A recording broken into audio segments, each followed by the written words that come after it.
Welcome to the SGV Master Key, a show where you will hear personal stories of triumph over failures and how others successfully navigated the unique landscape that is the San Gabriel Valley. What makes us different? Well, just like you, we have chosen the San Gabriel Valley for our home or businesses or both. We believe it is the people and small businesses that make this community great, and we love to share their stories with you. We always encourage your questions and feedback, and you can find all of our contact information at sgvmasterkey.com. Here are the hosts for the show, Russell Mono and Scott Warmoth. All right, we're back with another episode. Scott, we were talking earlier about the composition of the San Gabriel Valley and the demographics of it, and the Asians are obviously a large part of that, but there's a large population of Armenians here too, right? Yeah, Pasadena is a big city, popular for Armenians, and of course Glendale, not quite the San Gabriel Valley, but it's a very long-standing ethnic group. I'd like to find out more about when Armenians started coming to the Los Angeles area and the valley here, and we have a good guest today who is a member of the Armenian community and has been here probably all your life, right? In the United States or in California specifically? So you did immigrate to the U.S.? Yes, okay. I did. So Lara Arslanian is our guest today. She is a real estate agent and broker? Yes, that's correct. Here in Pasadena. And what company do you work with? I'm with Compass, and I'm with the Compass office in Pasadena on Colorado. We're right across the street from Blaze Pizza, one of my favorite pizza places. And down Michael. So, we've had some stories of immigrants coming to America, and their journeys are all very different. And I'm interested, how did you come here? Well, I was born in Beirut, Lebanon, and the reason my parents immigrated to the United States was because of the Civil War in 1975. That started there, the Middle East War that has not really ended. It's ongoing. So both my parents were physicians, and America welcomed physicians at that time, so it was very easy for us to immigrate. For them because of their professions.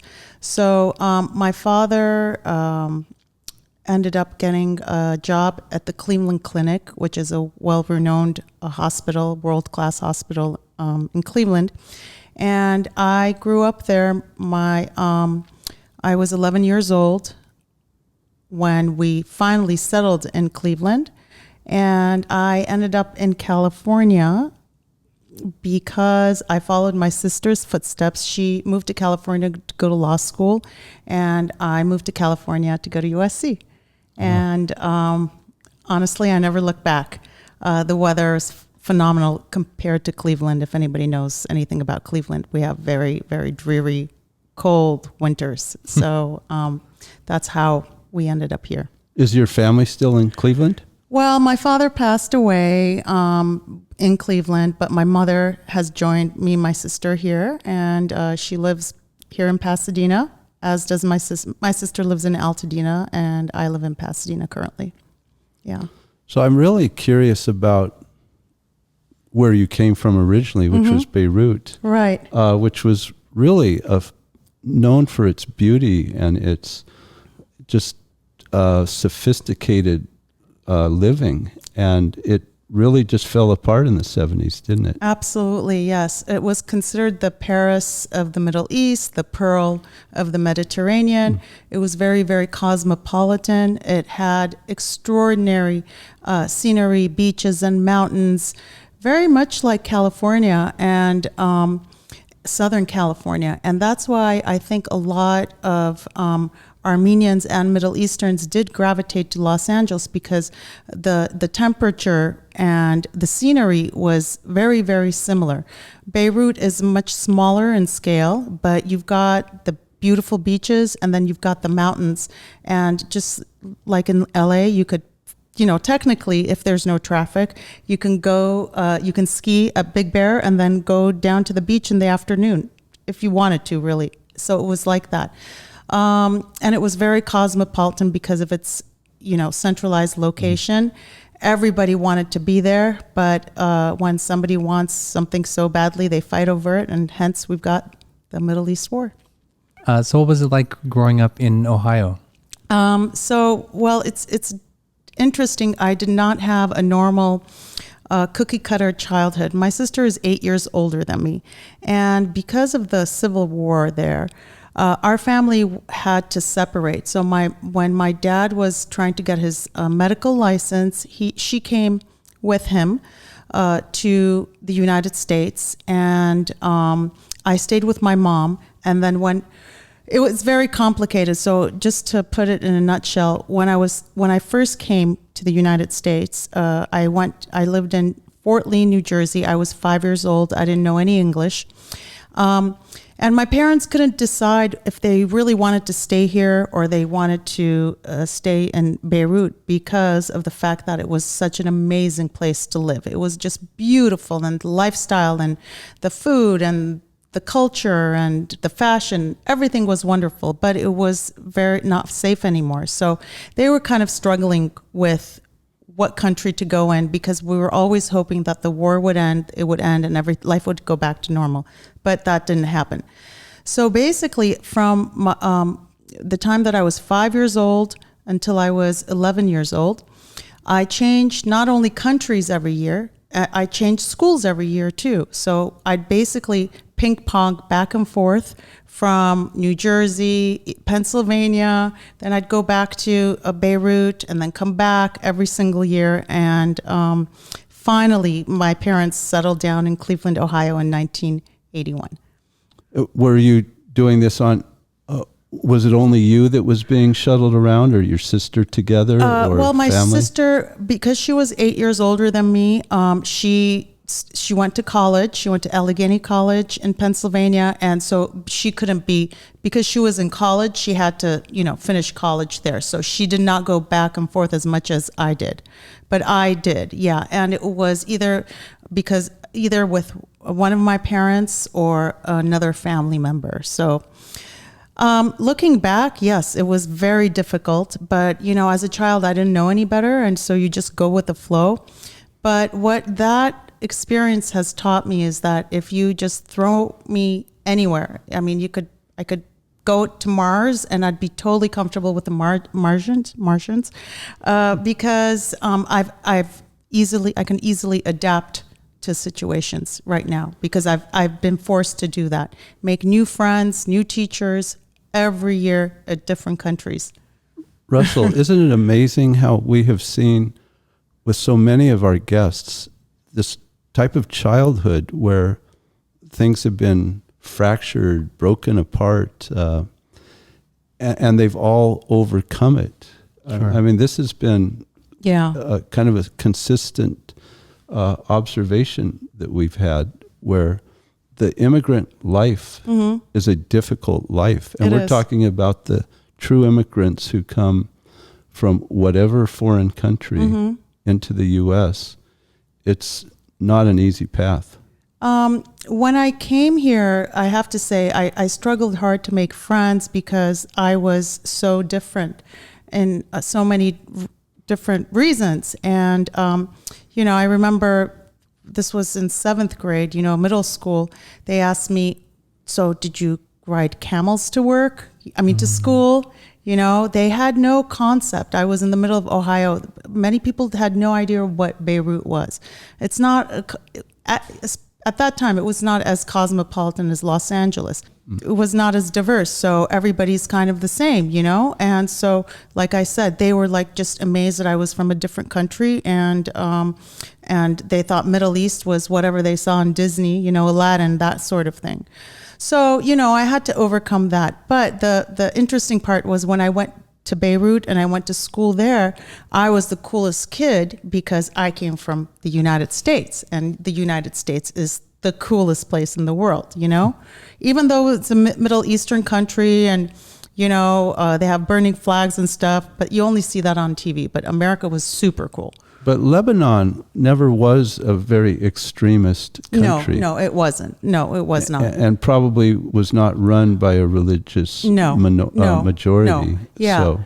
But no, what I'm just trying to say is that a lot of people feel like, a lot of Americans feel that people in the Middle East hate America. That's not the case, at least not in Lebanon, as far as I know. So I was going to ask you if there were any Armenians in Ohio or yes, probably not that many. Not very many. But the thing with the Armenian culture, the people, is that as long as there's two people, they'll build a church.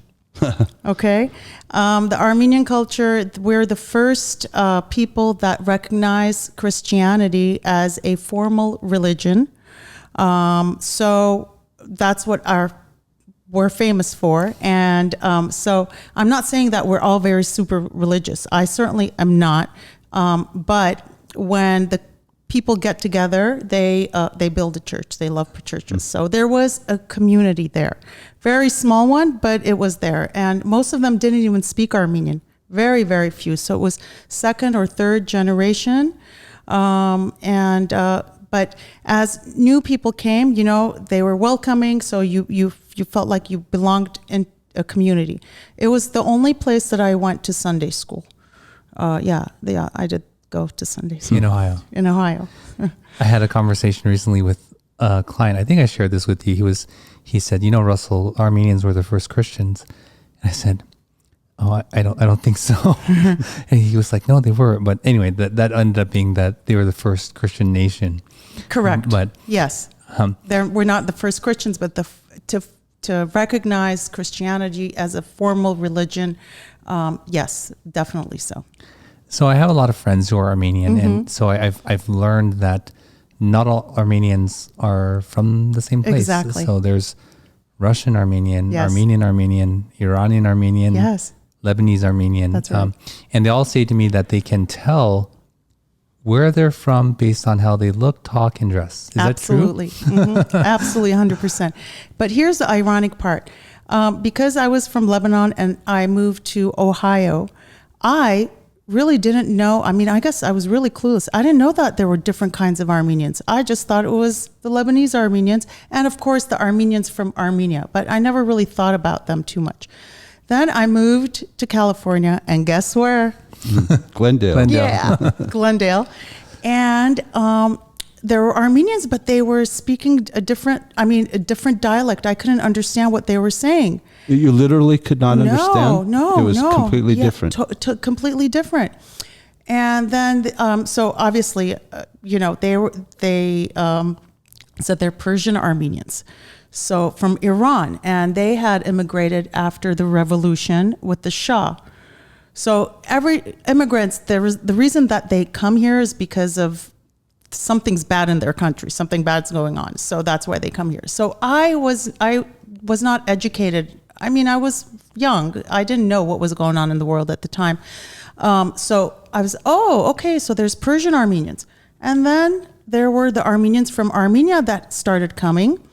And that's because the communist regime broke down and America was accepting a lot of Armenians. So a huge influx of Russian Armenians. And everybody's food is different.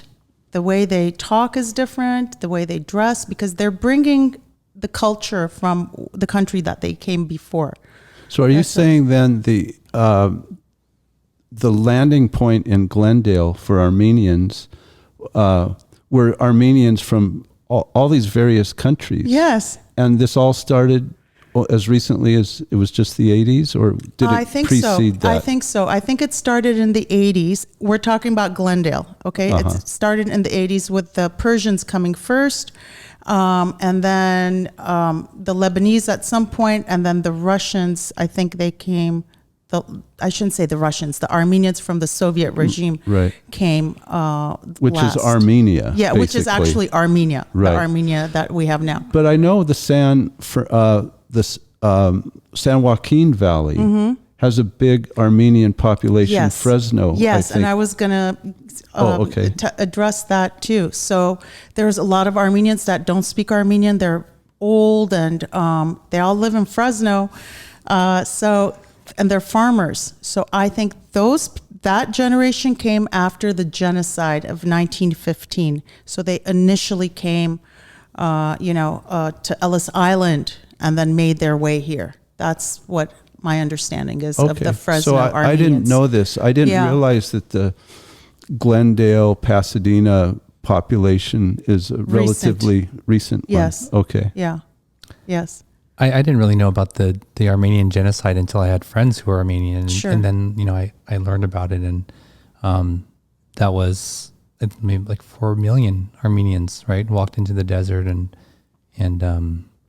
killed. Right. Basically. Right. So it was the Ottoman Empire at the time, doing an expansion, and geographically, Armenia, if we're looking at now where Turkey is and Iran, and so it's the only, going back to Christianity, it's the only Christian, it's a tiny, tiny piece of land.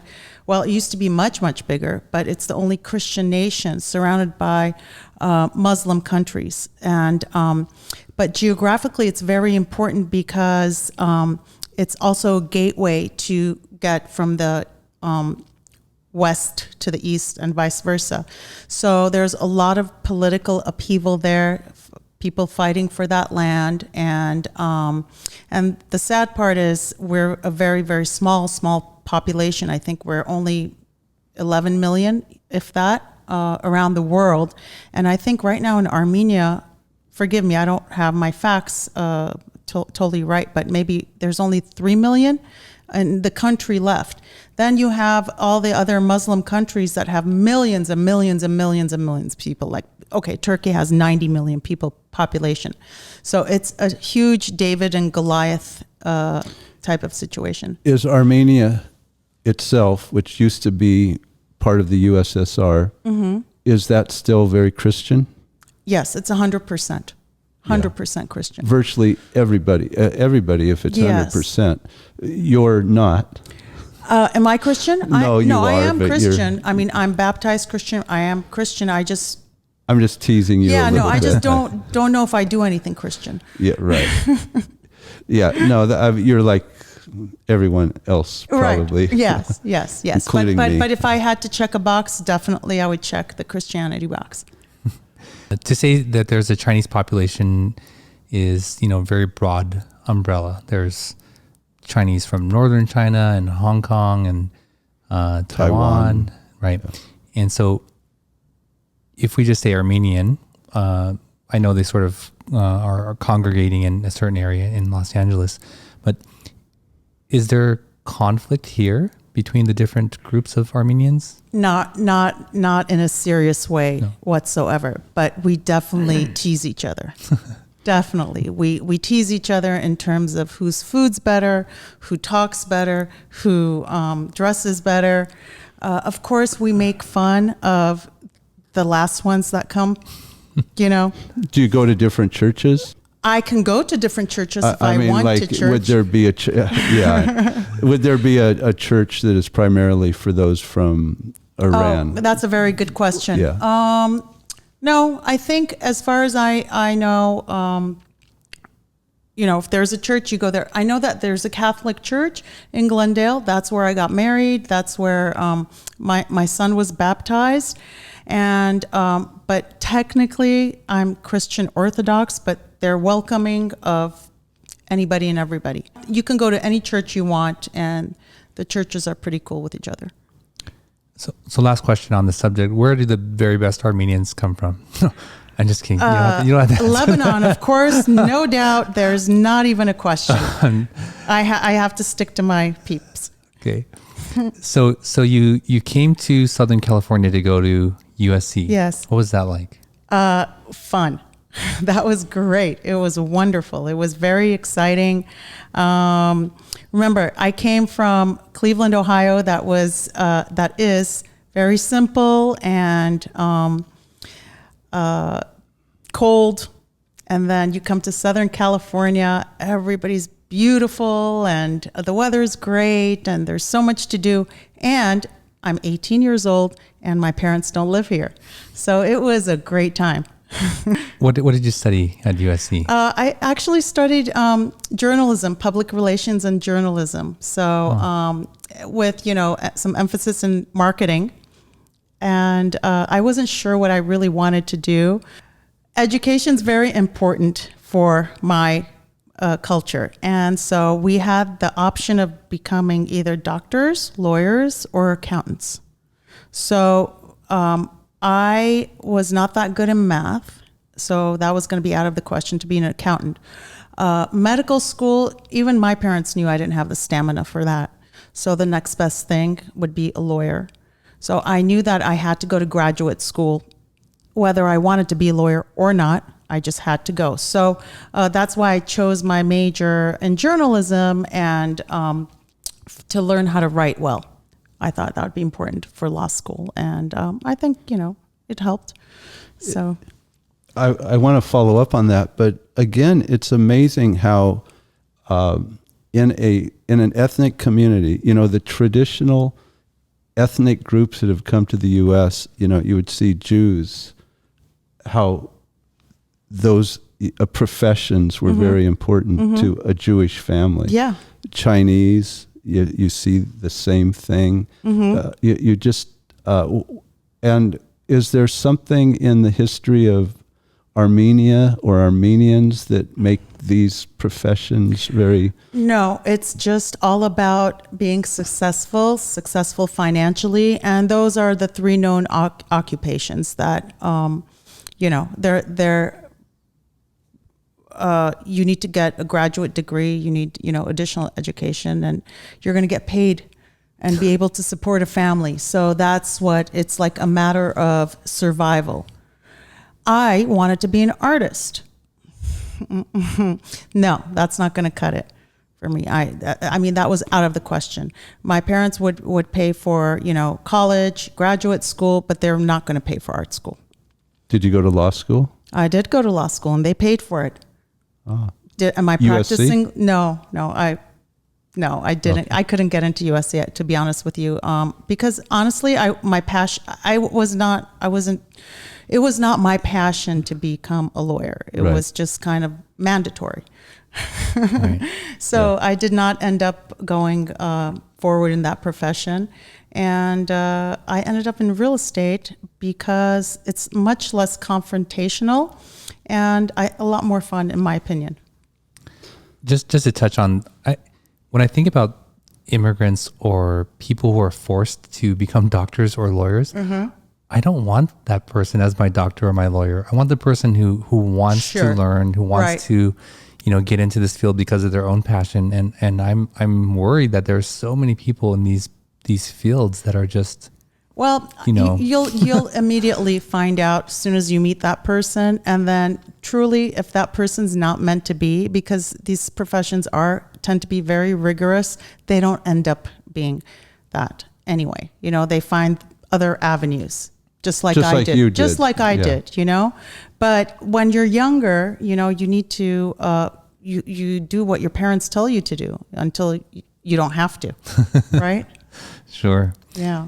So before we go on, we ask each guest to bring an item of significance with them. Okay. What was your item? What did you bring? So I didn't have to bring it because it's always on me. It's a gold chain that I've never taken off since my father gave it to me. So as I mentioned to you before, my sister's 8 years older than me. So my dad gave me this on her wedding day. And just kind of to tell me that I was special too on that wedding day. And I mattered too because, all the attention was going to her. And, first she was, first daughter getting married. It was the first marriage. And so, I had a very tender moment with him before he gave my sister away, before the church, where he took me aside and just told me how much he loves me and that, I matter too. And it was just, and I'll never, never, never forget that, especially because he did end up passing away so young at 56.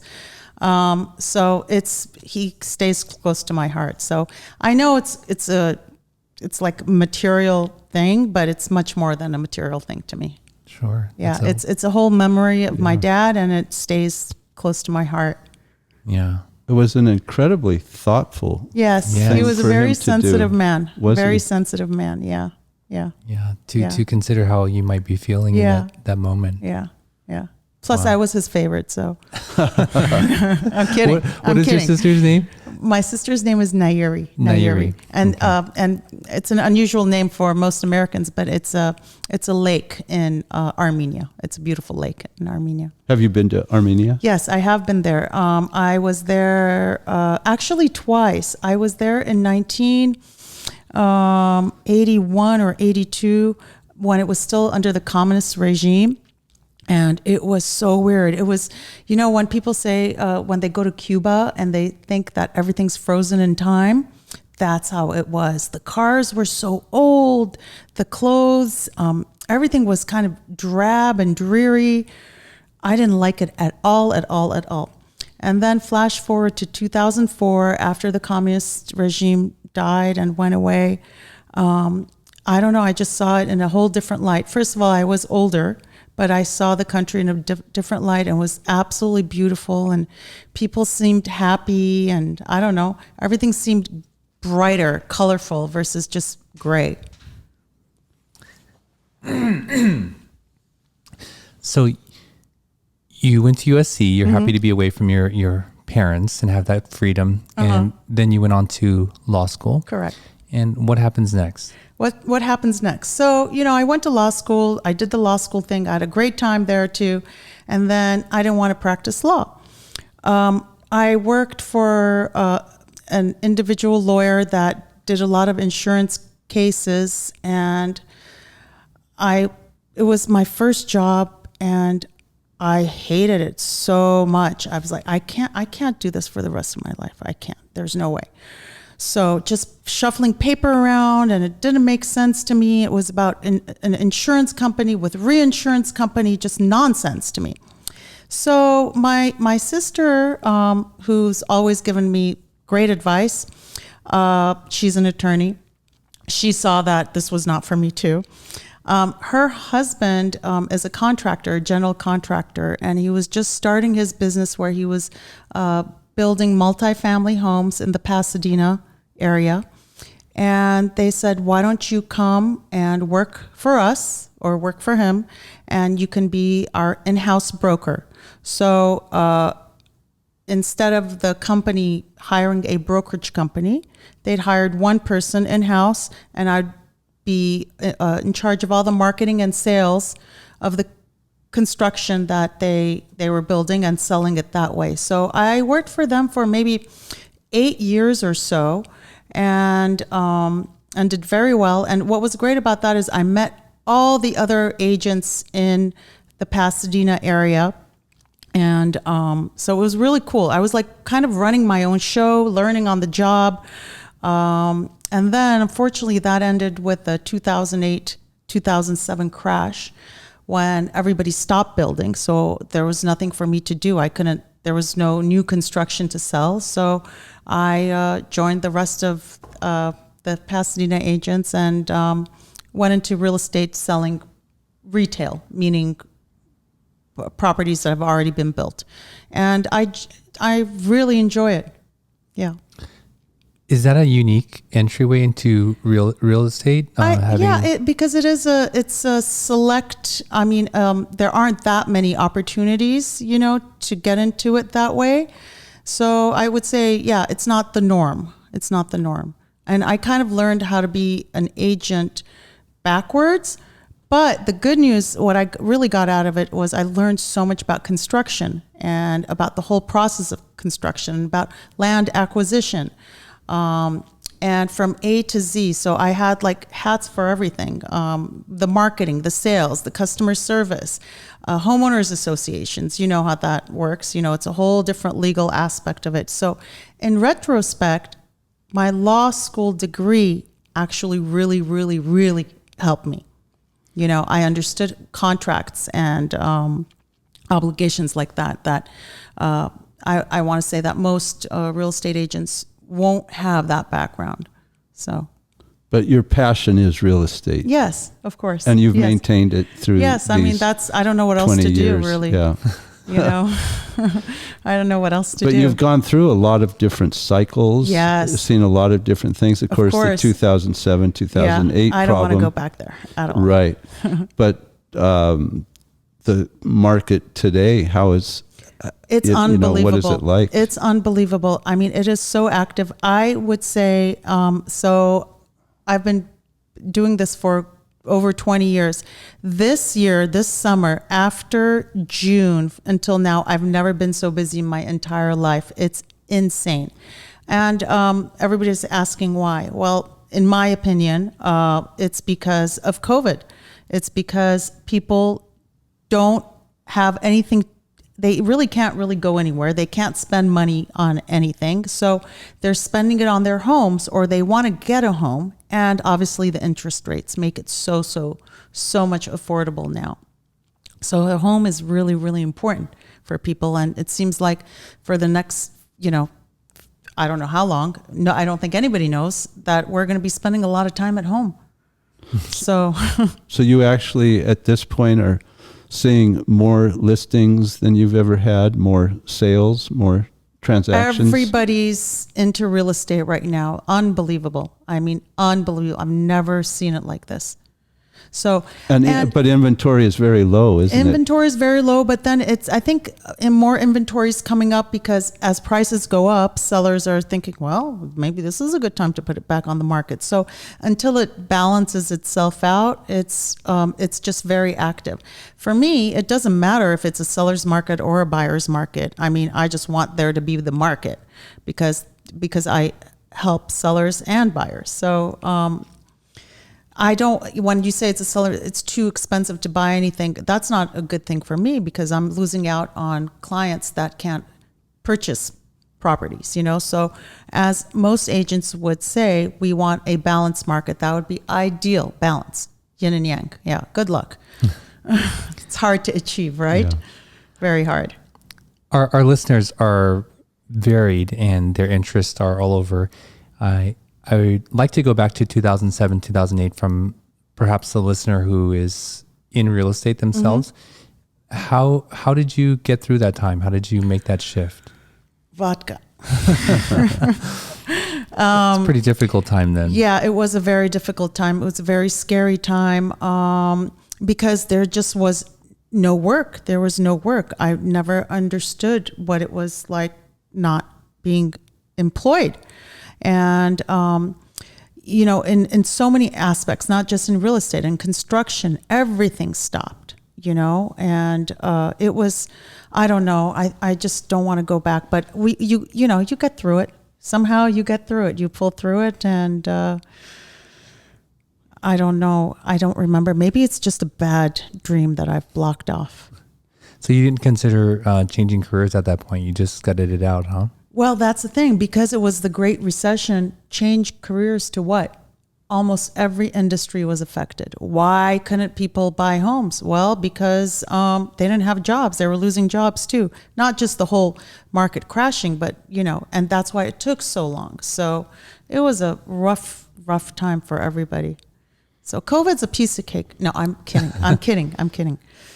But the difficult thing for a person in your position Mm-hmm. is that you're always asked, is the market going to go up? Is the market going to go down? You're expected to answer these questions, but they can't be answered. Well, this is my canned answer. My canned answer is, if I knew that, I wouldn't be here. I'd be on my yacht in Monte Carlo, sipping on a martini. That's what I would say. Really, nobody knows. I mean, you can project and you can read charts and you can do all of that, but things change, interest rates go up. Well, guess what? Market's going to slow down. I mean, it's not rocket science. And you don't really know, you could say something and you don't really know if that's the truth. That's true.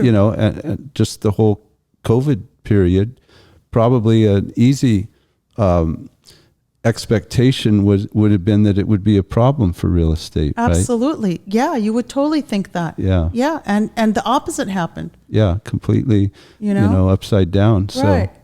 yeah. There's just no way you can know, but you're out there every day. Yeah, I'm out there every day. Slogging it out, right? And this summer was brutal. Oh my gosh, it was 100 and it was 114 in Pasadena this summer. There was this one weekend I'll never forget. And people were coming from out of town and they wanted to see properties. I had this one weekend I had to show 10 properties on Saturday and Sunday. I remember it was 111 on Saturday, 114 on Sunday. And, I don't know how I got through that weekend, but the demand was there. Hey, do you see a lot of out of town or out of country buyers or sellers? I generally see more out of town than out of country. So from other parts of the U.S.? Other parts of the U.S., yeah. It's usually a job relocation, or it's because in my specific niche, it's older people like parents that want to come and be closer to their children who live in the Los Angeles area. That's mostly who I get, or if they're getting jobs. And right now in Pasadena, because of the Kaiser Medical School, and there's a lot going on in medicine, so there's a lot of jobs that have come in the medical field in Pasadena. So got a lot of clients from there. So you were working for your brother-in-law, and you today you own your own brokerage. Yes. I'd like to get into that, but let's take a quick break and we'll be right back. The legal process can be intimidating. You don't know where to start and you're unsure of what to expect. The attorneys and staff at the law offices of Scott Wormuth have been serving the San Gabriel Valley for over 35 years, helping people just like you navigate through the legal process and ensuring you're treated fairly. You can find them at law888.com or call 626-282-6868. That's 626-282-6868. All right, we're back with Lara. During the break, Laura, you were mentioning about the Chinese. I think you were referring to like the expectation of parents for their kids in what profession they should go in, right?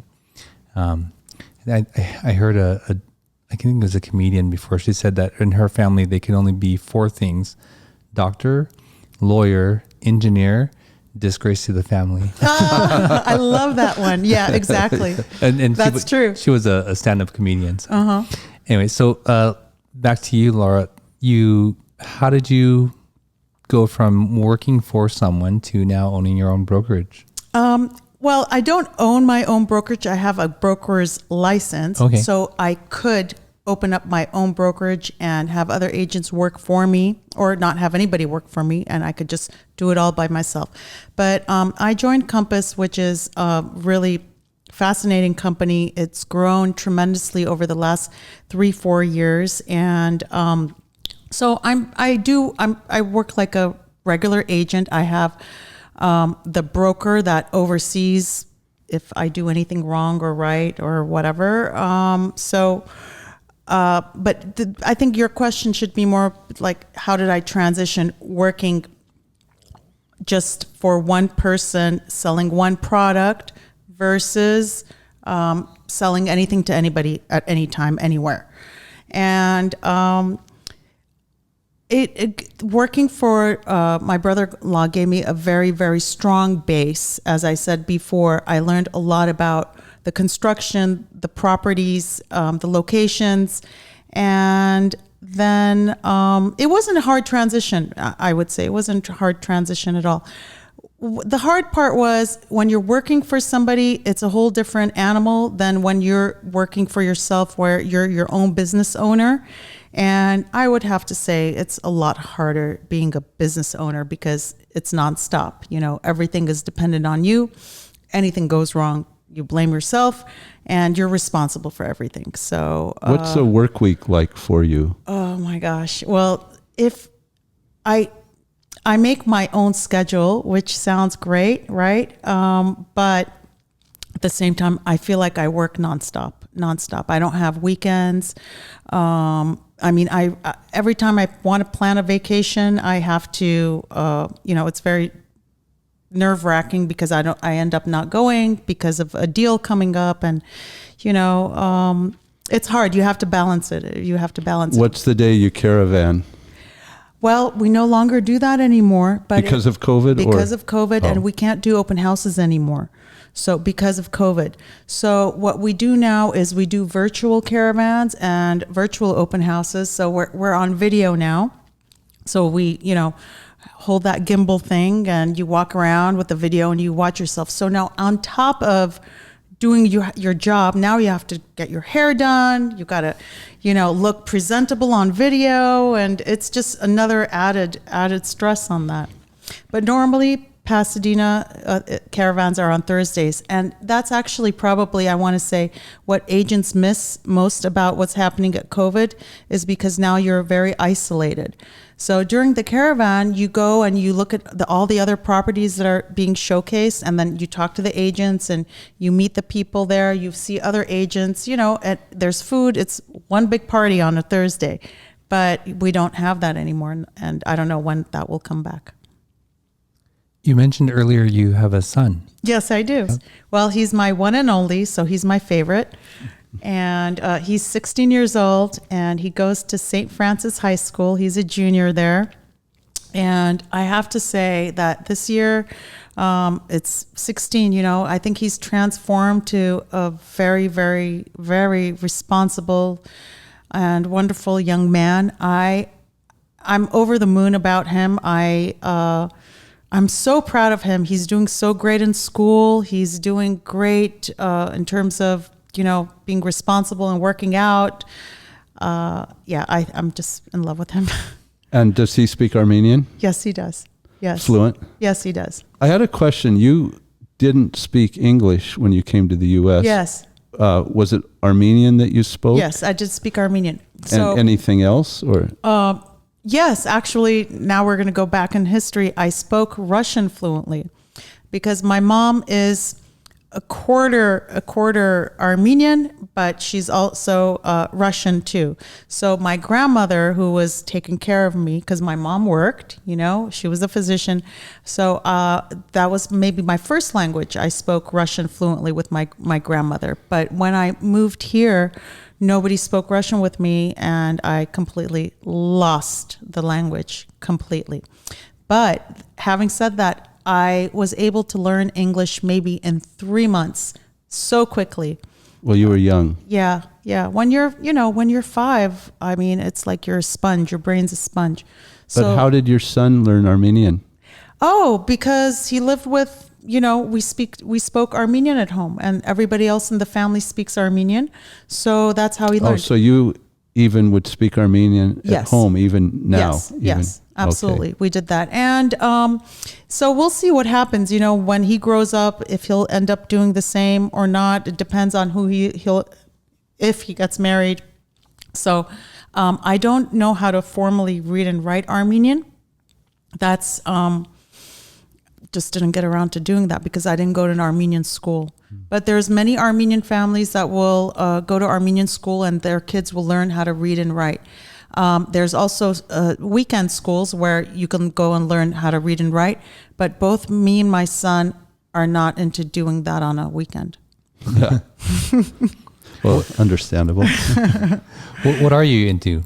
I'm into food. Food? Oh, yes. Oh, exciting. That was one of the things that I wanted to do, when I was graduating USC. At that time, the Food Channel was just starting out. And so I love food.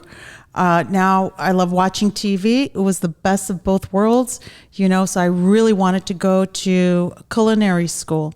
But my father absolutely said, no way, you're not going to do that. You're not going to be working in a kitchen, no, it's not. He didn't allow it. And I was very, very, very upset that he wouldn't let me, go after my dreams until I read Kitchen Confidential, the book written by Anthony Bourdain. And then I read that book, and I was like, thank God I didn't become a chef or go into the culinary field, because he writes it as it is. It's not like Wolfgang Puck suddenly just has this show and teaches you on how to make truffle soup. No, it's like the nitty gritty in the kitchen, and it's horrible. And I was very, very grateful again to my dad that he knew me and I didn't know the world. And I'm glad I didn't do it. But I love to cook, and I love to try new food and restaurants and all that good stuff. Boy, I've had great Armenian food. Yeah. Are there a lot of good Armenian restaurants here?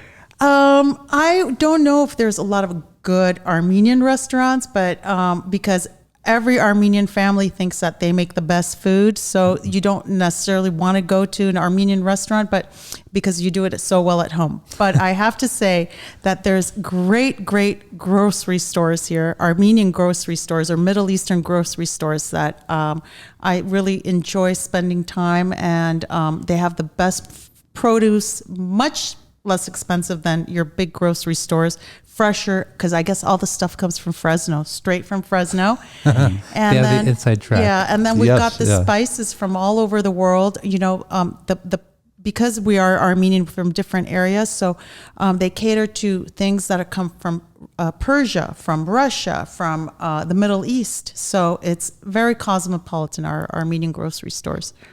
I particularly like Sahara. Yes, me too. Oh my God, just Thursday.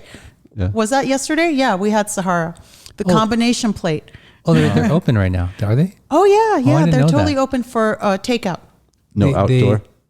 They are on Colorado. Yes, and they grill to order over charcoal, which is amazing. I love that. Yes, so that's one of my favorite places. I want to ditto that. Shout out to Sahara. Yes, Sahara is definitely one of my favorite places. But let's find out some of your favorite places in the San Gabriel Valley.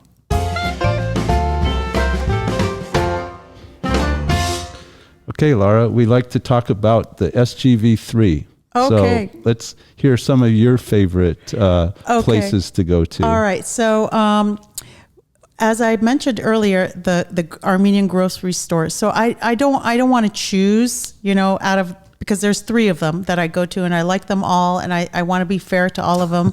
So I'm gonna group them into one. You only get one. That's really. This is gonna take up your 3. No, okay, yeah. Well, I'll just they're like in a triangle. They're very, very close to each other. So one is called Good Food. Great name, right? Good Food. It's on Washington and Allen. It's right next to the Wells Fargo. Across Wells Fargo. The other one is also on Washington and Colorado, and that's called Family Produce. And so it's got all these wonderful vegetables, produce, and deli meats, and etc.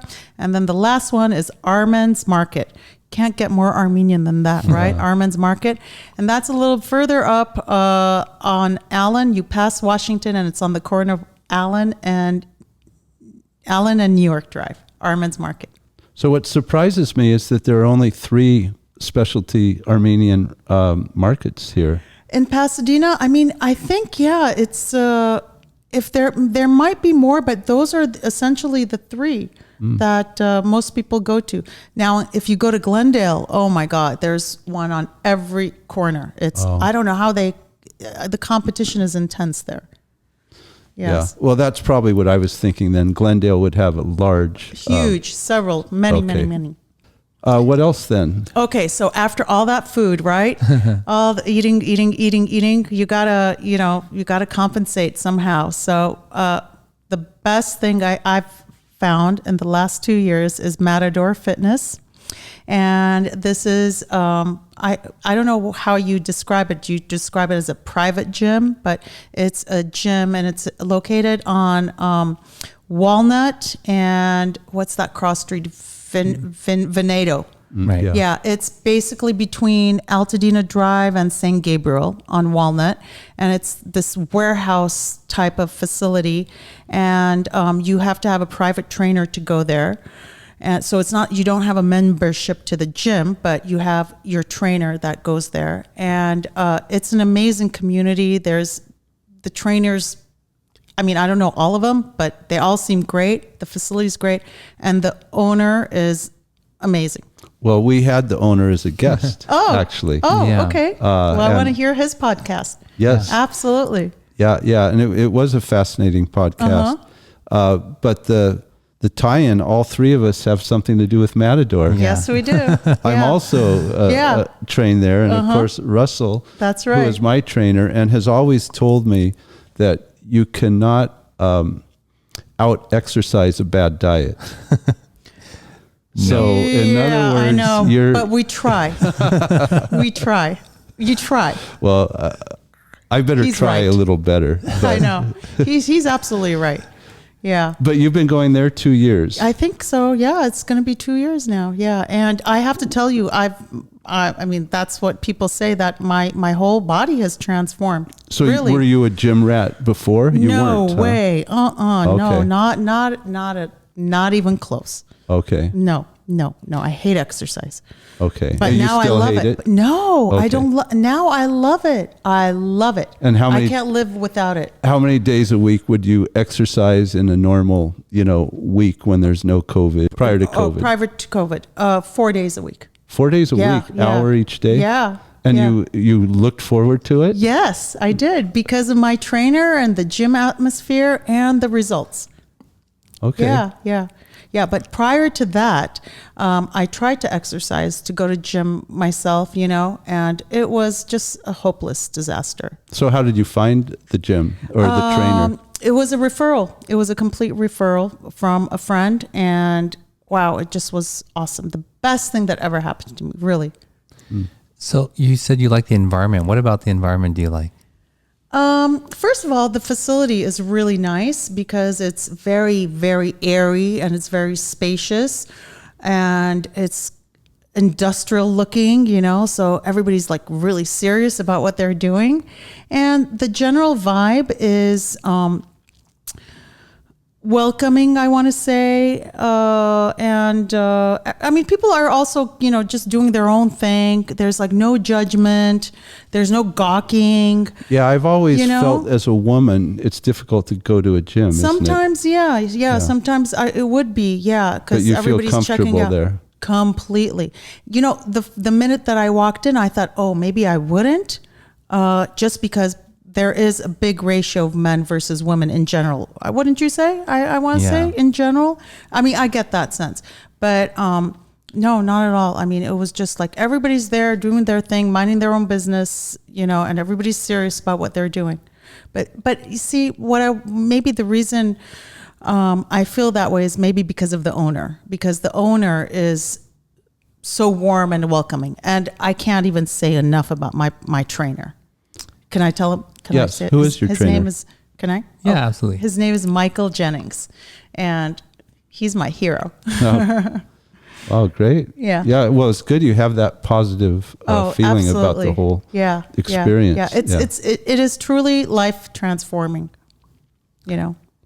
So we had Joseph on the show, and one of the things I commended Joseph on was his ability to manage the gym, manage the trainers, and to your point, manage the people. So if there was someone toxic there, and there have been many over the years, He don't last. pays attention. Yeah. I see. Yeah. I would totally understand that, knowing Joe's personality. yeah, Yeah. which as a business owner is not an easy thing to do Sure. because it's taking money out of his own pocket, but he absolutely does that. So Great. And there's a number 3. What's your number 3 on the SGV3? We've got SGV3. restaurants. The restaurant. Or I'm sorry, no, we've got markets. We've got the gym. Okay. Okay, You wait. failed. I failed. Oh, okay. All right. Well, one more restaurant, but Okay. it's not Armenian.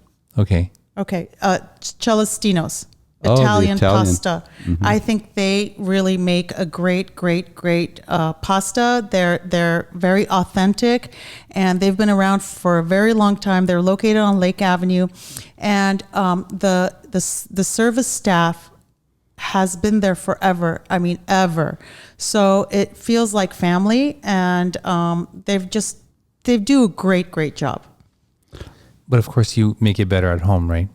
I'm not sure about the pasta, but I love going there because it's really good. I'm curious, has your eating changed since you started training? Yes, I eat more now. You do eat more? Yes, I eat more fat Good. because I can. Yeah. I mean, not to Russell's, not as much as Russell would want me to if he was my Yes. trainer, but So one of the things that I've asked a listener or a fan of our show really is, what did they get out of it? And they seem to really enjoy the insight into our guest's profession. And what can you share with our listeners on how to choose a real estate agent? What should they be looking for? Okay, very good. That's a very good question. I think number one is experience. Experience by far. I know, and I'll be very honest with you, with each transaction that I do, I learn something new. I really do. It's because there's so many different parts at play. Different issues come up that may not have come before. So it's really, really important that they know what they're doing. Because it can be a slippery slope in terms of some of the problems that can come up during a transaction, and if you don't go the right way. So how many years experience have they had? But that's not to say that, totally dismiss a young agent. I don't want you to do that, because we were all young once and we all have to get started. So young agents are hungry and eager. And so they're going to hopefully find a way to service you. And usually they'll have a mentor or they'll be a part of a team.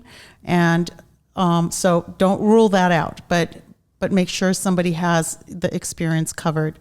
And then I think it's like any profession, integrity, honesty and integrity.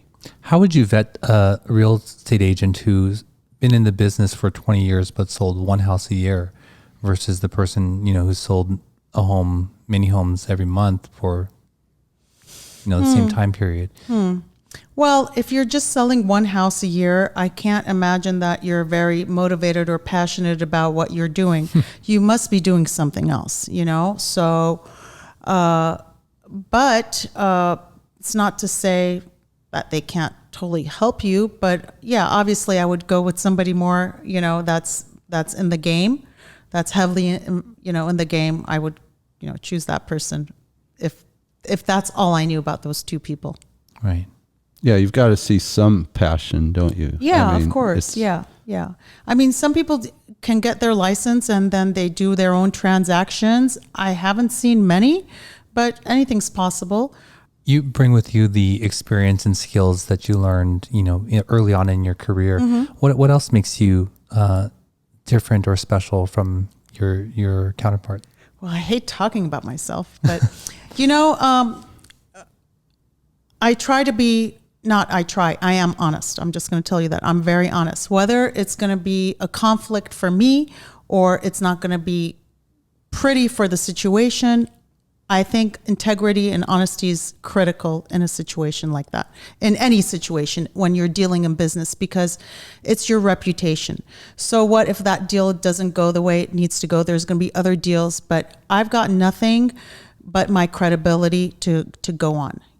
I mean, we don't get report cards, we don't get stars. Well, no, I guess you get reviews now.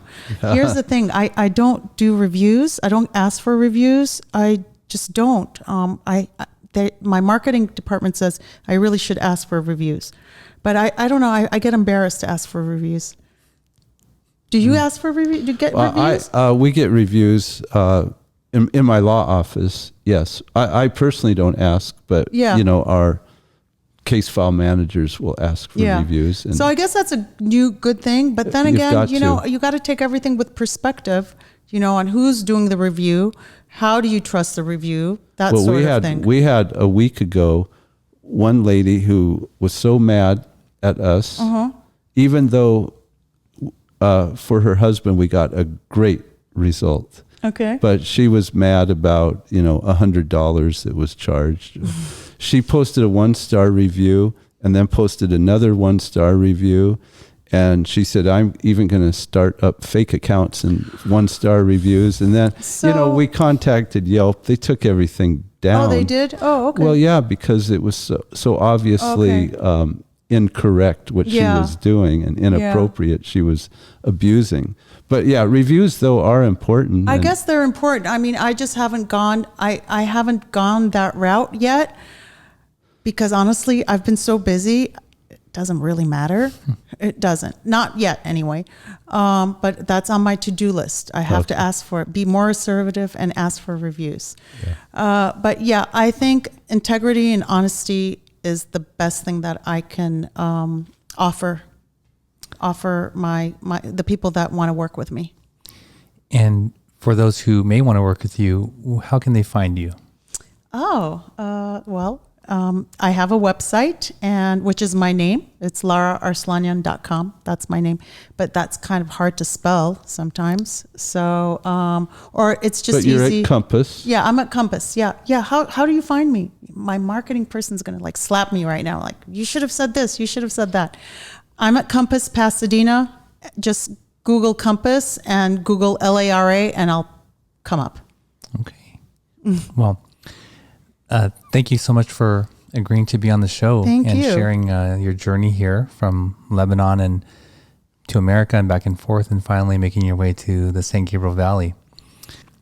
Scott, this is our 13th episode, right? And I just want to say thank you to our listeners who have been with us along the way. And we hope to engage with you guys a little bit more.